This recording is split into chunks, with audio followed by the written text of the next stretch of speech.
and felt that sticker shock, especially used cars. Consumer investigator Jason Knowles is here tonight to talk about what he is working on for the 10 o'clock news over on ABC. Jason, why are the prices so high? Yes, that is the question we are hearing. Why are these prices so high? And you know, this is the time right now, I'm sure a lot of people are thinking of buying a car. They're going out to those dealerships. The weather's warm, as we just saw. It's going to be warm. And of course, this is the time it's top of mind. So hopefully tonight at 10, you're going to be able to see our story and see what you need to know to make sure that you're able to save some money. So here are the main reasons. Of course, the supply chain. We've heard this a million times. The supply chain delays.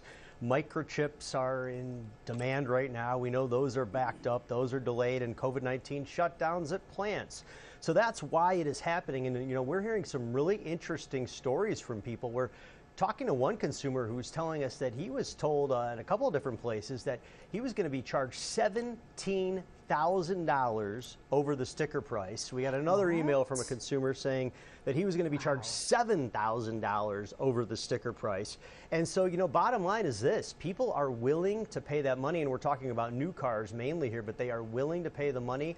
People want cars, of course, used cars, the same kind of story. We're going to have some tips on both used cars and new cars, but what we found is a lot of empty lots too. We talked to one dealer and he walked me around, and it was amazing. I saw 200 spots. You'll see in the video tonight, literally 200 spots empty. All new cars used to be in these spots. They still have a lot of used cars at the dealership, but that's the thing, is you can't even get the new car now. If you go, you have to wait about 3 months, and many dealers are asking for a deposit. They want money up front. And of course, you're not going to have a test drive. You're going to wait another 3 months. So you can get a used car, of course, but those prices are up too, but you wouldn't have to wait for a used car. Oh, I remember being on a lot last January, not even this one, and it was empty like you're saying.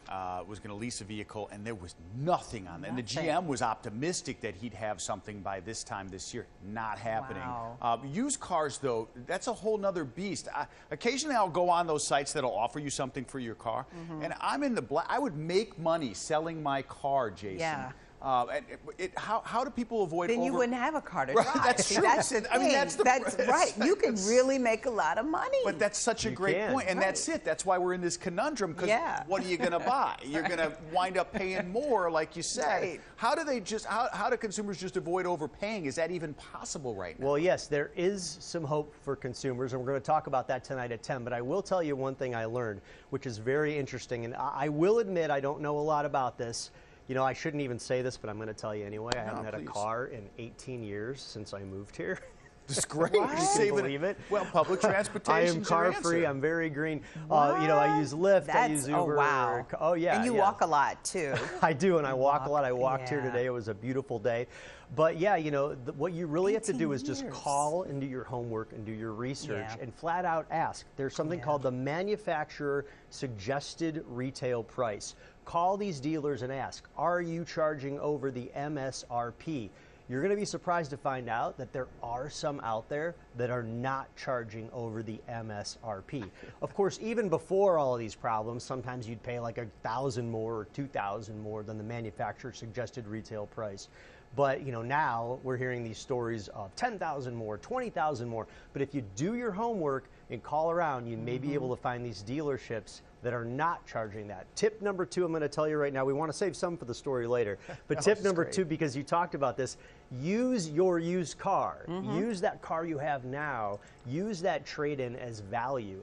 You know, kind of the school of thought a while ago was that you should sell your car on your own because you would always get more money for it. And that, you know, that I don't know really if this is true or not, but I've always been told, my dad always said this too. He said, never trade in the car, sell it on your own. You're not going to get enough money for a trade-in. Well, that is out the window. We're being told by experts now you can get a lot of money for the trade-in. Use the car you now have for the trade-in. Hopefully, that will chip away at that new car sales price. Not the time to buy, Jason. I mean, so you're okay. You're like, right, go 19 years. I mean, I get letters all the time from people wanting to buy in the car dealerships where I purchased the car, wanting to know, or do you want it, because they know how low the mileage is on the car and what they could get for it. And you drive a lot.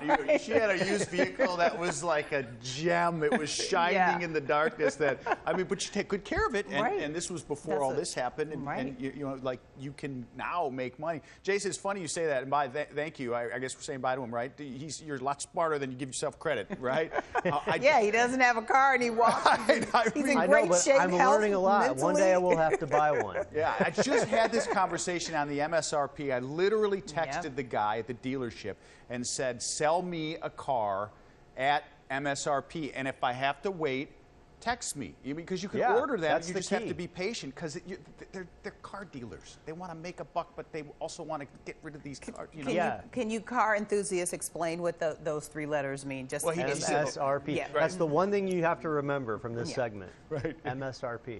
You said it. You're going to tease that. You're not going to tell us what it is. No, he said it earlier. He said it's basically manufacturer suggested retail price. Right. Yeah. Just wanted to make it's sure. a mouthful. Yeah, right. It was your dad who's told you that? That's the greatest advice you could have got from your pops. If he said, oh no, we said sell your used car on your own. And they have now you can do that. You don't have to go through dealerships. They have those car services that can come to your house and they take it away.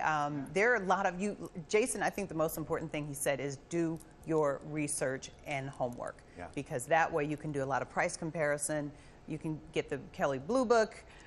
Old and that's for used cars. We're going to have used car tips tonight, and more tips to save on new cars too. I think we hear from you later on a quick tip again. You're in the show a lot today. All right. Thanks for spending time with us. We appreciate it. Providing us a lot of information, useful stuff right now. 18 years, no car. I'm still stuck on that. I'm like, okay. I mean, seriously, no car payment, no insurance, no gas, right. power, Oh my whatever. goodness. And he gets to walk and stay healthy. Yeah, I mean, doing it right. we got to get it together. Dummies here. Right. I'm like, hey, I want a new car. Like, yeah, you're a new car guy.